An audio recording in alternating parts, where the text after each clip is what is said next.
અર્જુને લઈ ગયા, વીણાને લઈ ગયા. નમસ્તે મિત્રો, બોટાદમાં જે ઘટના બની છે હળદર ગામમાં પોલીસ અને ગામજનો વચ્ચે સામસામો થઈ ગયો છે, લડાઈ થઈ છે, પથ્થરમારો થયો છે અને એમાં પોલીસ શું કહે છે અને એક માજી શું કહે છે, એ બંનેમાંથી કોણ સાચું એ હવે તમે જ નક્કી કરજો. હું તમને એક માજીનો વિડીયો બતાવું છું.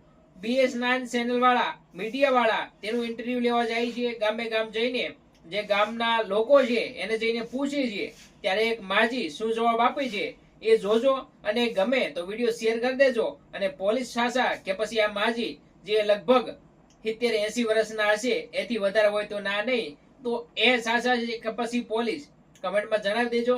જો માજી શું કહે છે. અર્જુને લઈ ગયા, વીણાને લઈ ગયા. અને પેપર હોય ને, માસ્ટર નોકરી કરે છે, તે પેપર વાંચતો બેઠો બેઠો. મને 5 વાગે દાડી મારે 4 વાગે સાપ જોવે. પેપર પડ્યા મેકીને કે લઉં મારી બાને શા કરીને એક ફેર લઈ આવું. એટલે તો એ સ્થાને તો પેલી જે ગેસ ઉપર પડે છે અને એમાં મને ખબર નથી ને ધરપકડ પોલીસ આવ્યા છે ને બધું પડી રહ્યું.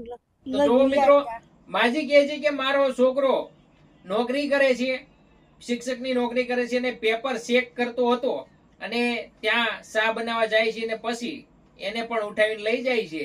એના પેપર પણ હજી ખાટલે પડ્યા છે. તો મિત્રો, આ નિર્દોષ વ્યક્તિ ત્યાં હતા કે નહીં કમેન્ટમાં જરૂર જણાવજો. કારણ કે બધા જ નિર્દોષ પણ હતા, ઘણા બધા હતા, એવું ના નથી. પણ સાથોસાથ ગોપાલભાઈ ઇટાલિયા એ પણ એવું કહે છે કે એના જ લોકો એટલે કે પોલીસ વાળા જ ત્યાં પથ્થરમારાની શરૂઆત કરે છે અને એનો પણ વિડીયો આવ્યો તો સોશિયલ મીડિયામાં જોયો જ હશે. તો ત્યારે મિત્રો, હાલ આ ખેડૂતો સાચા છે કે પછી પોલીસ સાચા, કમેન્ટમાં જરૂર જણાવજો. કારણ કે સોશિયલ મીડિયામાં આવા ન્યૂઝ આવતા રહેતા હોય છે, વાયરલ થતા હોય છે. તો આ બંને વિડીયોમાં હવે હાચું કોણ, કમેન્ટમાં જરૂર જણાવી દેજો મિત્રો. અને ન્યૂઝ સૌથી પહેલા જોવા માટે આપણી ચેનલને સબસ્ક્રાઇબ કરી લેજો. જય હિન્દ, જય ભારત.